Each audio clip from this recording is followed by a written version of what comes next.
सबोपदेशक अध्याय 7। सबोपदेशक अध्याय 7। अच्छा नाम अनमोल इत्र से और मृत्यु का दिन जन्म के दिन से उत्तम है। जेवनार के घर जाने से शोक के घर जाना उत्तम है, क्योंकि सब मनुष्यों के लिए अंत में मृत्यु का शोक यही है। और जो जीवित है वह मन लगाकर इस पर सोचेगा। खेद हंसी से उत्तम है, क्योंकि जब मुंह पर शोक छा जाता है तब मन सुधरता है। बुद्धिमानों का मन शोक करने वालों की घर की ओर लगा रहता है, परंतु मूर्खों का मन आनंद के घर लगा रहता है। मूर्खों के गीत सुनने से बुद्धिमान की घुड़की सुनना उत्तम है, क्योंकि मूर्ख की हंसी हांडी के नीचे जलते हुए कांटों की चरचराहट के समान होती है। यह भी व्यर्थ है। निश्चय अंधेर में पड़ने से बुद्धिमान बावला हो जाता है, और घूस लेने से बुद्धि नाश होती है। किसी काम के आरंभ से उसका अंत उत्तम है, और धीरजवंत पुरुष गर्वी से उत्तम है। अपने मन में उतावली करके न क्रोधित हो, क्योंकि क्रोध मूर्खों ही के हृदय से आता है। तू न कहना कि इसका क्या कारण है कि बीते दिन इनसे उत्तम थे, क्योंकि यह तू बुद्धिमानी से नहीं पूछता।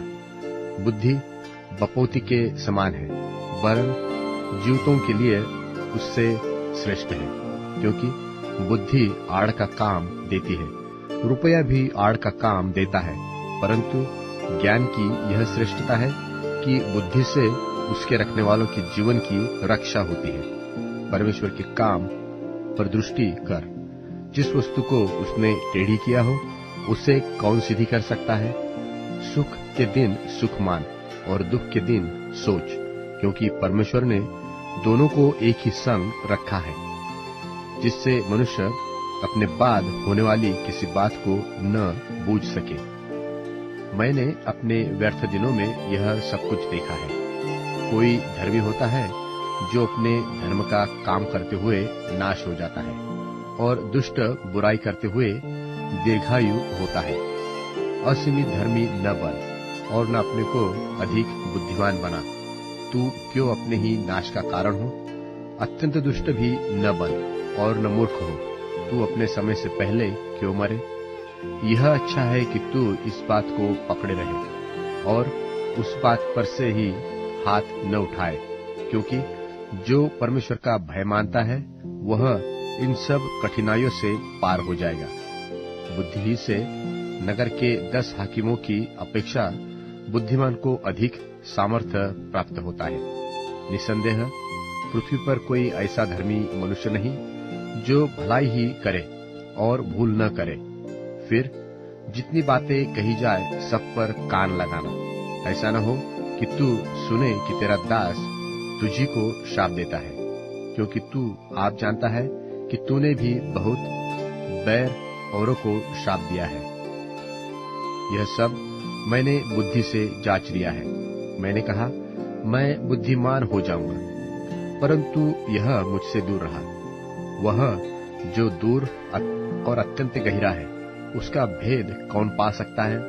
मैं अपना मन लगाता हुआ फिरता रहा कि बुद्धि के विषय में जान लूं, उसका भेद जानूं और खोज निकालूं, और यह भी जान लूं कि दुष्टता नीरी मूर्खता है और मूर्खता नीरा बावलापन है। और मैंने मृत्यु से भी अधिक दुखदायी एक वस्तु पाई, अर्थात वह स्त्री जिसका मन फंदा और जाल है और जिसके हाथ हथकड़ियां है। जिस पुरुष से परमेश्वर प्रसन्न है वही उससे बचेगा, परंतु पापी उसका शिकार होगा। देख, उपदेशक कहता है कि मैंने ज्ञान के लिए अलग अलग बातें मिलाकर जांची और यह बात निकाली, जिसे मेरा मन अब तक ढूंढ रहा है, परंतु नहीं पाया। अर्थात 1000 में से मैंने एक पुरुष को पाया, परंतु उनमें एक भी स्त्री नहीं पाई। देखो, विशेष करके मैंने यह बात पाई है कि परमेश्वर ने मनुष्य को सीधा बनाया, परंतु मनुष्यों ने बहुत सी युक्तियां निकाली है